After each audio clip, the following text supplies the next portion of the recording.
Good evening and welcome to my channel. Tonight we'll be continuing our story of Wuthering Heights by Emily Bronte. Chapter 19. A letter edged with black announced the day of my master's return. Isabella was dead, and he wrote to bid me get mourning for his daughter and arrange a room and other accommodations for his youthful nephew. Catherine ran wild with joy at the idea of welcoming her father back, and indulged most sanguine anticipations of the innumerable excellencies of her real cousin. The evening of their expected arrival came. Since early morning she had been busy ordering her own small affairs, and now attired in her new black frock, poor thing, her aunt's death impressed her with no definite sorrow. She obliged me by constant worrying to walk with her down through the grounds to meet them. Linton is just 6 months younger than I am, she chattered as we strolled leisurely over the swells and hollows of mossy turf under shadow of the trees. How delightful it will be to have him for a playfellow. Aunt Isabella sent Papa a beautiful lock of his hair. It was lighter than mine, more flaxen, and quite as fine. I have it carefully preserved in a little glass box, and I've often thought what a pleasure it would be to see its owner. Oh, I am happy, and Papa, dear, dear Papa, come, Ellen, let us run. Come, run. She ran and returned and ran again, many times before my sober footsteps reached the gate, and then she seated herself on the grassy bank beside the path and tried to wait patiently. But that was impossible. She couldn't be still a minute. How long they are, she exclaimed. Ah, I see some dust on the road. They are coming. No, when will they be here? May we not go a little way? Half a mile, Ellen. Only just half a mile? Do say yes to that clump of birches at the turn. I refused staunchly. At length her suspense was ended. The traveling carriage rolled in sight. Miss Cathy shrieked and stretched out her arms as soon as she caught her father's face looking from the window.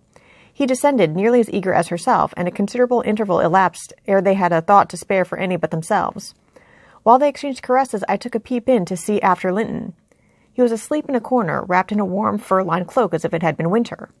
A pale, delicate, effeminate boy who might have been taken for my master's younger brother, so strong was the resemblance. But there was a sickly peevishness in his aspect that Edgar Linton never had. The latter saw me looking, and having shaken hands, advised me to close the door and leave him undisturbed, for the journey had fatigued him. Cathy would fain have taken one glance, but her father told her to come, and they walked together up the park while I hastened before to prepare the servants. Now, darling, said Mr. Linton, addressing his daughter as they halted at the bottom of the front steps, your cousin is not so strong or so merry as you are, and he has lost his mother, remember, a very short time since. Therefore, don't expect him to play and run about with you directly, and don't harass him much by talking. Let him be quiet this evening, at least, will you? Yes, yes, Papa, answered Catherine, but I do want to see him, and he hasn't once looked out. The carriage stopped, and the sleeper being roused was lifted to the ground by his uncle. This is your cousin Cathy, Linton, he said, putting their little hands together. She's fond of you already, and mind you don't grieve her by crying tonight. Try to be cheerful now. Traveling is at an end, and you have nothing to do but rest and amuse yourself as you please. Let me go to bed, then, answered the boy, shrinking from Catherine's salute, and he put his fingers to his eyes to remove incipient tears. Come, come, there's a good child, I whispered, leading him in. You'll make her weep, too. See how sorry she is for you. I do not know whether it was sorrow for him, but his cousin put on as sad a countenance as himself and returned to her father. All three entered and mounted to the library, where tea was laid ready. I proceeded to remove Linton's cap and mantle and place him on a chair by the table, but he was no sooner seated than he began to cry afresh. My master inquired what was the matter. I can't sit on a chair, sobbed the boy. Go to the sofa, then, and Ellen shall bring you some tea, answered his uncle patiently. He had been greatly tired during the journey, I felt convinced by his fretful ailing charge. Linton slowly trailed himself off and lay down. Cathy carried a footstool and her cup to his side. At first she sat silent, but that could not last. She had resolved to make a pet of her little cousin, as she would have him to be, and she commenced stroking his curls and kissing his cheek and offering him tea in her saucer, like a baby. This pleased him, for he was not much better. He dried his eyes and lightened into a faint smile. Oh, he'll do very well, said the master to me after watching them a minute. Very well, if we can keep him, Ellen. The company of a child of his own age will instill new spirit into him soon, and by wishing for strength he'll gain it.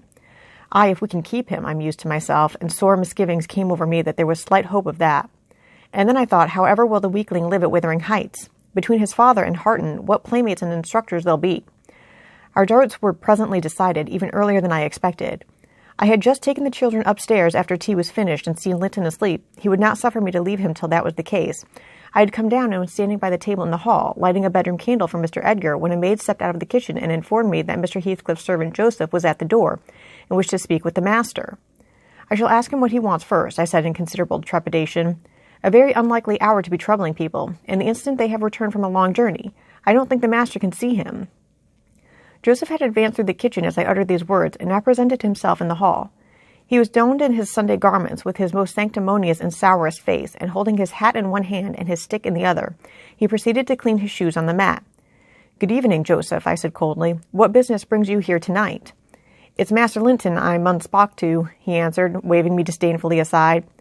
"Mr. Linton is going to bed. Unless you have something particular to say, I'm sure he won't hear it now," I continued. "You had better sit down in there and entrust your message to me." "Which is his room?" pursued the fellow, surveying the range of closed doors. I perceived he was bent on refusing my mediation, so very reluctantly I went up to the library and announced the unseasonable visitor, advising that he should be dismissed till next day. Mr. Linton had no time to empower me to do so, for Joseph mounted close at my heels, and pushing into the apartment, planted himself at the far side of the table, with his two fists clapped on the head of his stick, and began in an elevated tone, as if anticipating opposition.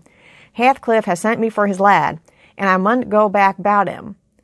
Edgar Linton was silent a minute. An expression of exceeding sorrow overcast his features. He would have pitied the child on his own account, but recalling Isabella's hopes and fears, and anxious wishes for her son, and her commendations of him to his care, he grieved bitterly at the prospect of yielding him up, and searched in his heart how it might be avoided. No plan offered itself. The very exhibition of any desire to keep him would have rendered the claimant more peremptory. There was nothing left but to resign him. However, he was not going to rouse him from his sleep. "Tell Mr. Heathcliff," he answered calmly, "that his son shall come to Wuthering Heights tomorrow. He is in bed and too tired to go to the distance now. You may also tell him that the mother of Linton desired him to remain under my guardianship, and at present his health is very precarious." "Noa," said Joseph, giving a thud with his prop on the floor, and assuming an authoritative air. "Noa, that means naught. Heathcliff makes no account o' t' mother nor ye neither, but he'll have his lad, and I mun take him. So now ye know." "You shall not tonight," answered Linton decisively. "Walk downstairs at once, and repeat to your master what I have said. Ellen, show him down. Go." And aiding the indignant elder with a lift by the arm, he rid the room of him and closed the door. "Very well," shouted Joseph as he slowly drew off. "Tomorn, he's come hisself, and thrust him out if ye dare." Thus ends Chapter 19.